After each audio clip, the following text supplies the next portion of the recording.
Our gospel reading is from Matthew 18, verses 21 through 35. Then Peter came to Jesus and asked, "Lord, how many times shall I forgive my brother or sister who sins against me? Up to 7 times?" Jesus answered, "I tell you, not 7 times, but 77 times. Therefore, the kingdom of heaven is like a king who wanted to settle accounts with his servants. As he began the settlement, a man who owed him 10,000 bags of gold was brought to him. Since he was not able to pay, the master ordered that he and his wife and his children and all that he had be sold to repay the debt. At this time, the servant fell on his knees before him. 'Be patient with me,' he begged, 'and I will pay back everything.' The servant's master took pity on him, canceled the debt, and let him go. But when that servant went out, he found one of his fellow servants who owed him 100 silver coins. He grabbed him and began to choke him. 'Pay back what you owe me,' he demanded. His fellow servant fell to his knees and begged him, 'Be patient with me and I will pay it back.' But he refused. Instead, he went off and had the man thrown into prison until he could pay the debt. When the other servants saw what had happened, they were outraged and went and told their master everything that had happened. Then the master called the servant in. 'You wicked servant,' he said. 'I canceled all that debt of yours because you begged me to.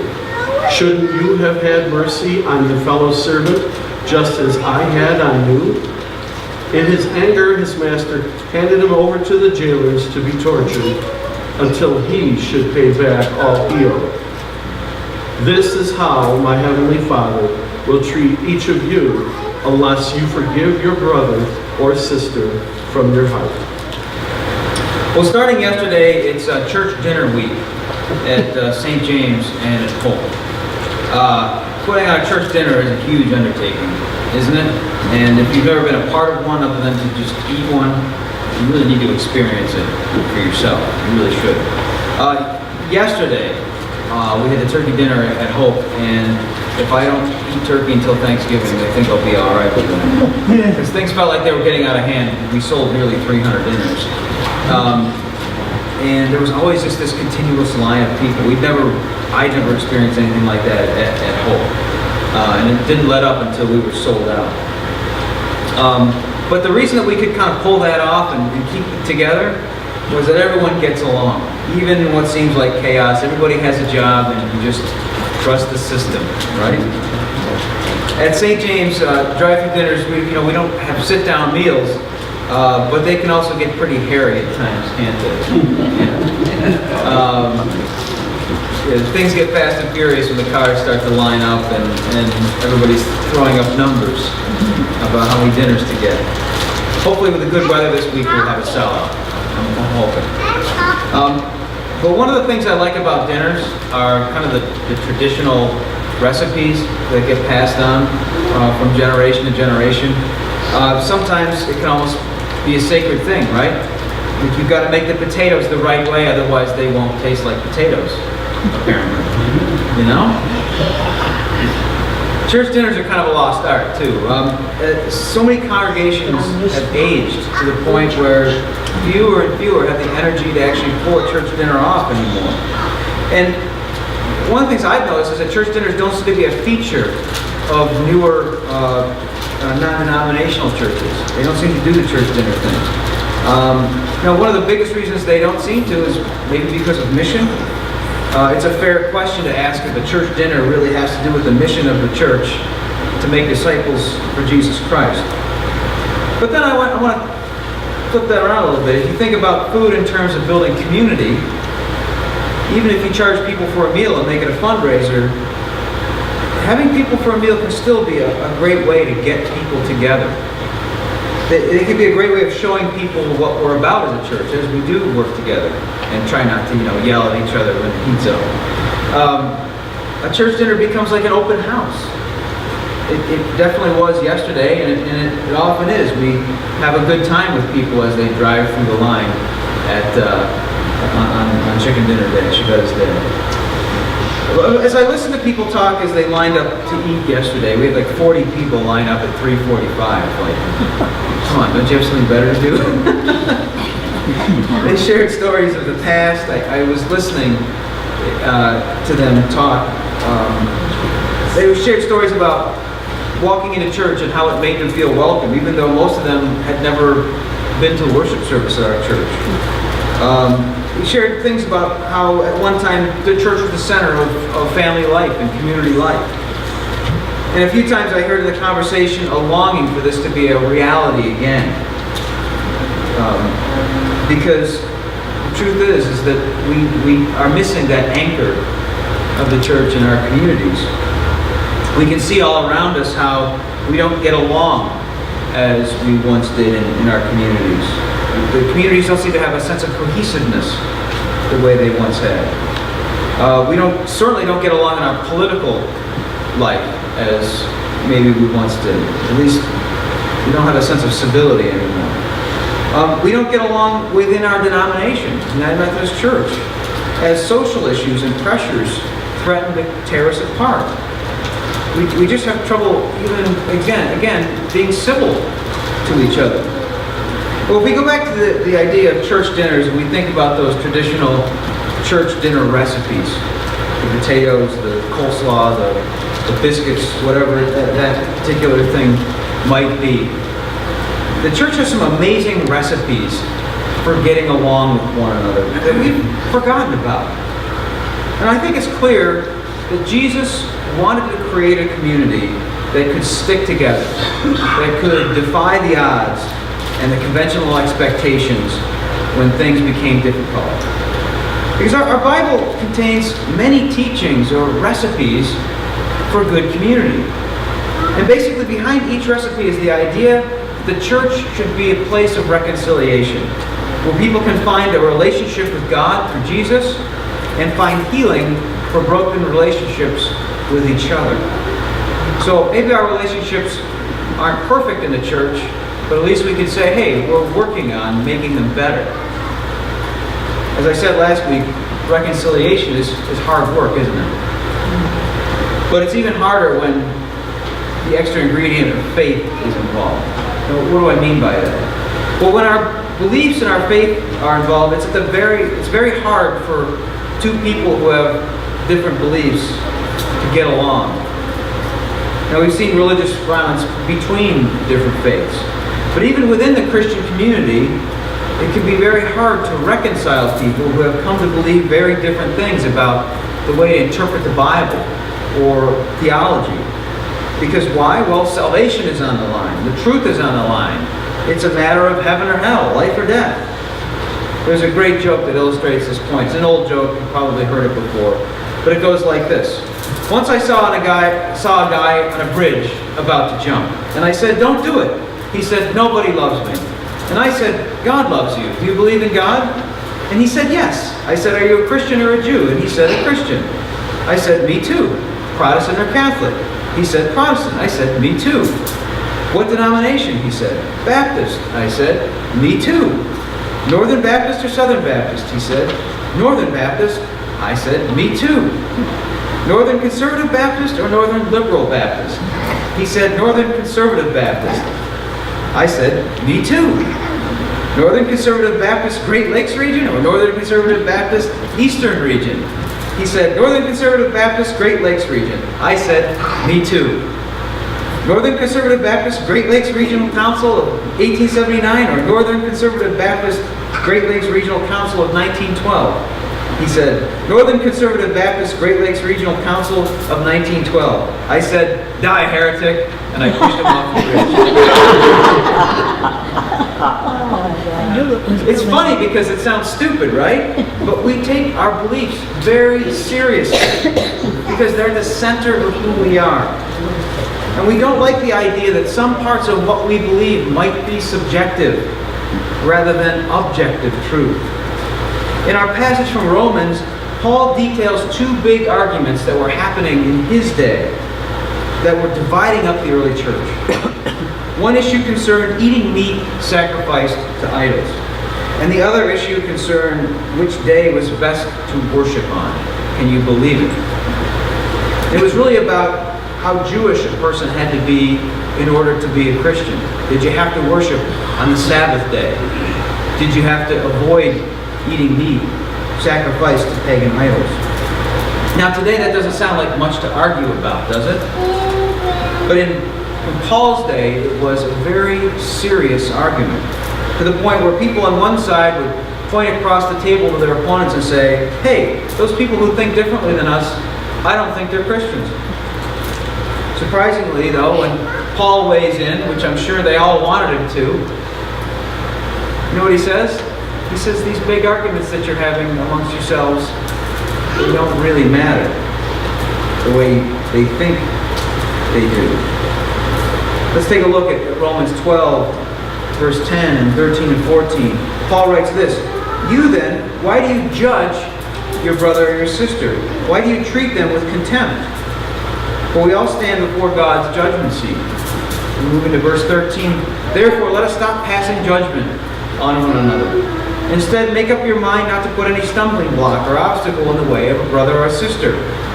I am convinced, being fully persuaded in the Lord Jesus, that nothing is unclean in itself.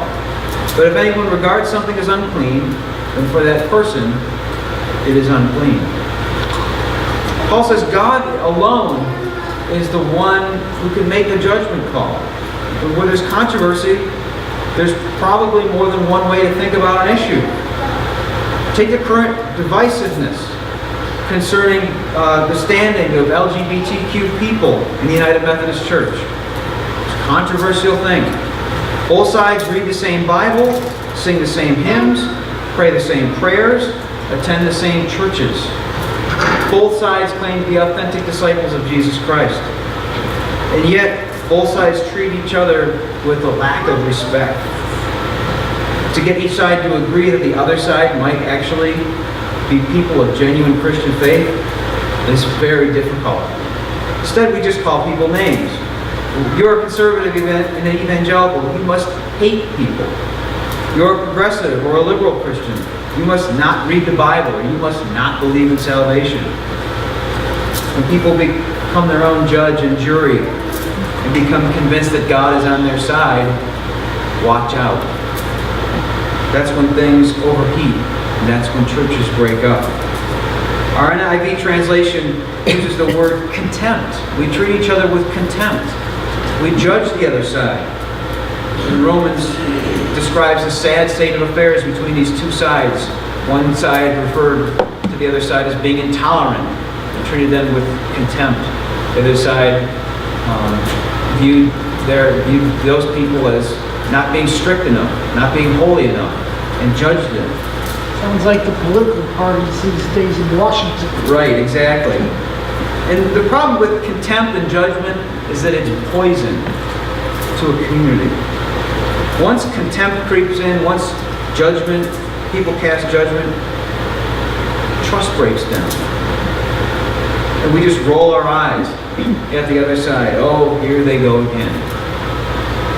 Could it be the thing that we're obsessed with in the moment doesn't matter the way we think it matters? Maybe it's not a matter of life or death. Could it be that instead maybe we could just agree to disagree and move on and embrace the idea that both sides are doing the best that they possibly can and live up to the calling that Jesus can give them? You know, one of the things that the Methodist Church has always done, it has always been a third way. You don't have to divide yourselves over all these things. It means that one side will have to go to church with people who they think are intolerant. It means that the other side will have to attend church with people they think are unrepentant sinners. That seems maybe like an impossible dream. But I wonder if in 200 years it will sound an awful lot like arguing over meat sacrificed to idols. If we think of the other issues that have divided the church through the centuries,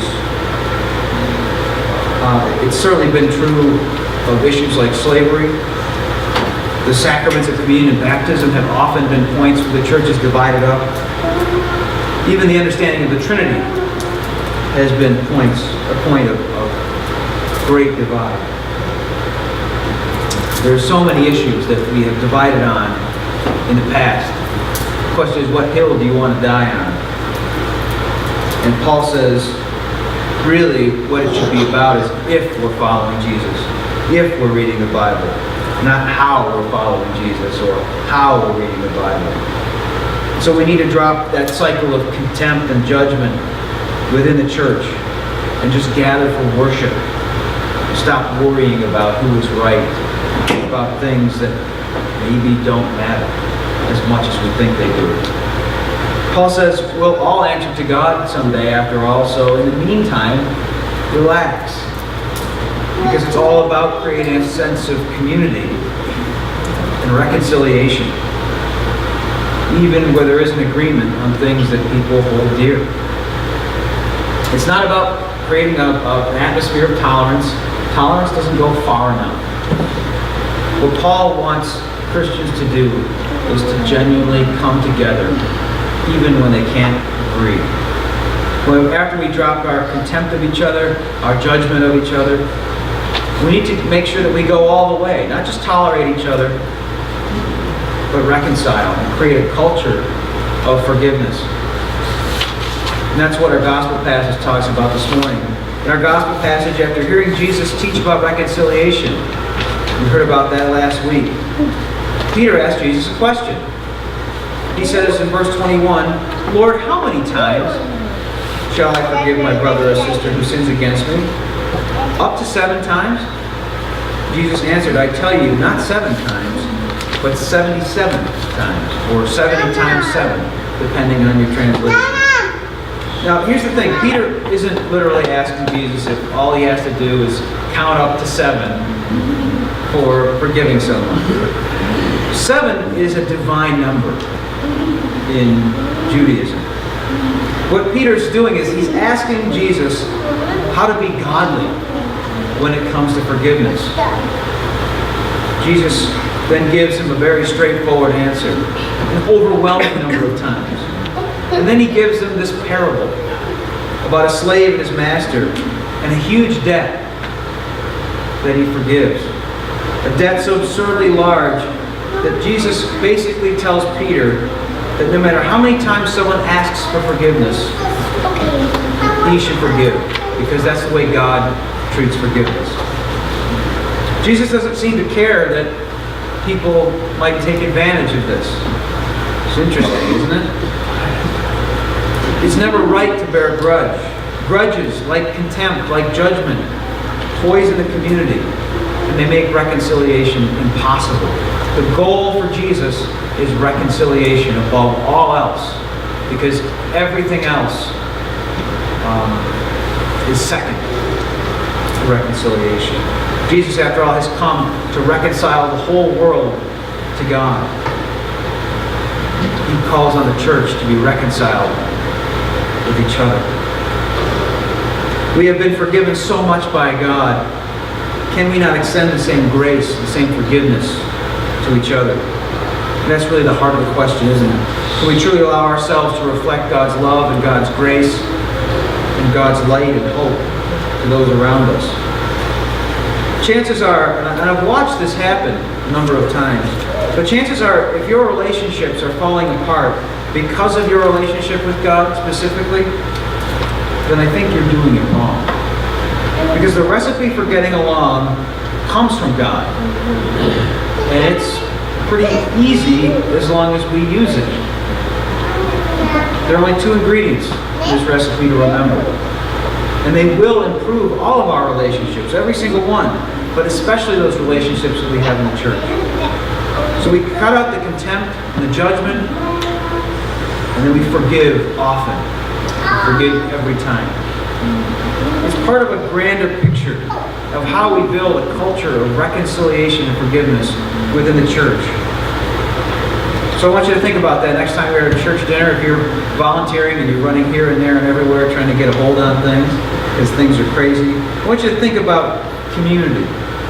And I want you to use that as a reminder of how we can be people who can come together to make something happen. In spite of wrestling with difficult issues in the heat of the moment, that we could come together and we could worship God as one people. By doing that, we become a beacon of hope for our community and for our divided world.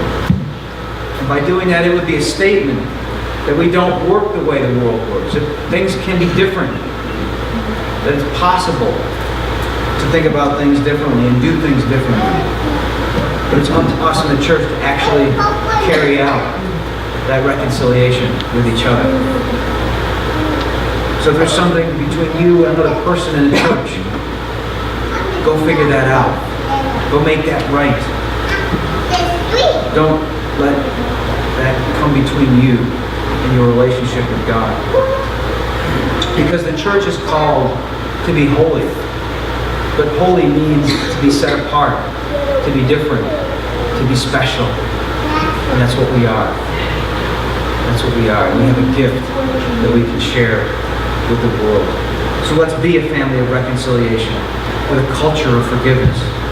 Because in the end, that's what matters most in our witness to the world.